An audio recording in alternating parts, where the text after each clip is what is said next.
ദേവദേവ ശൂലപാണി ഭവതാപമകലാൻ കൈതൊഴുന്നേ. ദേവദേവ ശൂലപാണി ഭവതാപമകലാൻ കൈതൊഴുന്നേ. ശിവമാർഗം തരണം ഗൗരീശ. ഓം നമ ശിവായ. ശിവമാർഗം ഈ യാത്ര ഒറ്റപ്പാലം പാലക്കാട് റൂട്ടിൽ പത്തിരിപ്പാല ജംഗ്ഷൻ അടുത്ത് കൈപ്പൈ ശിവക്ഷേത്രത്തിലേക്കാണ്. അതീവ ഗ്രാമീണ ഭംഗിയുള്ള ക്ഷേത്ര സങ്കേതം. ദേവദേവ ശൂലപാണി ഭവതാപമകലാൻ കൈതൊഴുന്നേ. പത്തിരിപ്പാല ജംഗ്ഷനിൽ നിന്ന് വടക്കോട്ട് നടന്നാൽ കൈപ്പയിൽ ശിവക്ഷേത്രത്തിലെത്താം. ക്ഷേത്ര സങ്കേതം വിസ്തൃതമാണ്. 1 ഏക്കർ 10 സെന്റ് വിസ്തൃതിയിലുള്ള കുളക്കരയിലാണ് ക്ഷേത്രം. അമ്പിളിപ്പൂ മൗലിയിൽ വിളങ്ങും ദേവദേവനെൻ അഭിഷേകം. അമ്പിളിപ്പൂ മൗലിയിൽ വിളങ്ങും ദേവദേവനെൻ. കിഴക്കോട്ട് ദർശനമായി ചതുരത്തിലുള്ള ചെറിയ ശ്രീകോവിലാണ്.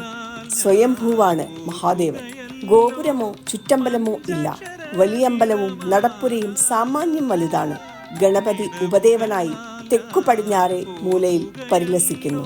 ധാരാളം പുനരുദ്ധാരണ പ്രവർത്തനങ്ങൾ ഇവിടെ നടക്കുന്നു.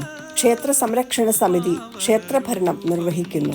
കൈപ്പയിൽ ക്ഷേത്രം രാവിലെ 6 മണിക്ക് തുറന്ന് 9 മണിക്ക് അടയ്ക്കുന്നു.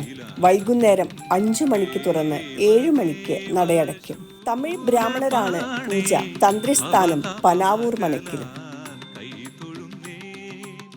ശിവമാർഗം തരണം ഗൗരീശ. ശ്രീവലംബൂരപ്പ വിശ്വേശ്വര ശ്രീവലംബൂരപ്പ. ദേവദേവ ശൂലപാണി ഭവതാപമകലാൻ കൈതൊഴുന്നേ. ഇവിടെ ഭഗവതി ക്ഷേത്രത്തിന്റെ വടക്ക് കിഴക്ക് ഭാഗത്ത് പ്രത്യേകം ശ്രീകോവിലാണ്. വാള് ധരിച്ച് ഉഗ്രരൂപിണിയാണ് ഭഗവതി.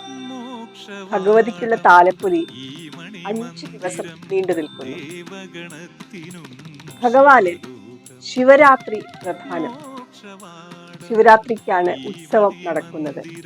അതുപോലെ തന്നെ തിരുവാതിര ആർദ്ര ദർശനവും പ്രധാനമാണ്. ശ്രിതജനഹൃദയം ധ്യാനിക്കുമ്പോൾ നീ നൽകും കൈവല്യം. ശ്രിതജനഹൃദയം ധ്യാനിക്കുമ്പോൾ നീ നൽകും കൈവല്യം. മാമകജന്മം കൈപ്പയിൽ ശിവക്ഷേത്രത്തിലേക്ക് പോകുന്ന വഴിയാണ് ഗാന്ധി സേവാ സദനം എന്ന പ്രശസ്തമായ സ്ഥാപനം കണ്ടത്. ഭവതാപമകലാൻ കൈതൊഴുന്നേ.